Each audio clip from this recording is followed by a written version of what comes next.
Është derbi i Suarekës, por mendimi im është që Ballkani do të zhvillojë lojën e tij, siç duam të zhvillojmë dhe ne lojën tonë. Këtu nuk nxirret problemi sepse të dyja skuadrat, njëra ka nevojë më shumë, tjetra ka nevojë më pak. Edhe Ballkani është në vend për të konsoliduar pozitët e veta për sa i përket pikësynimeve që ka.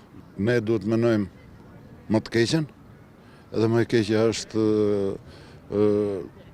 kjo që do të bëjmë ne, shpëtimi i skuadrës, pastaj të shikojmë se ku do të shkojmë më lart për sa i përket dhe cilësisë lojës edhe nivelit të skuadrës.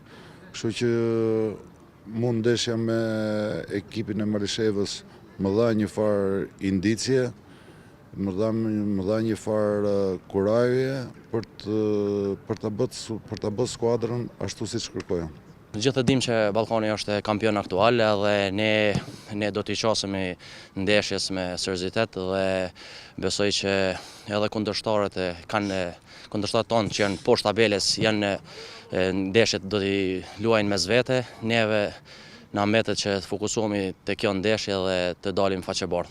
Duke pa që vendi 4 është vetëm 3 pikë larg nesh, gjithçka është e mundur, sepse çdo fitore është e madhe, po edhe çdo humbje është shumë e madhe. Ne duhet t'i marrim ndeshjet një nga një dhe kemi edhe 10 ndeshje. Çdo ndeshje ka rëndësinë e vet, sepse po shkojmë drejt fundit të kampionatit edhe besoj që do t'i arrijmë objektivat e skuadrës. Çdo lojë ne futemi me një motiv se tash janë lojët e fundit të kampionatit edhe derbi e ka një qasje tjetër. Besojmë që kemi me pas një paraqitje sa më të mirë kundër. Po besoj se me trajnerin e ri na ka kthy një energji tjetër në ekip, na ka dhënë një motiv tjetër ekipit dhe besoj që kena me kalu shumë mirë këto lojë të mbetura. Optimizëm real është më shmang, po të shohim diçka më shumë.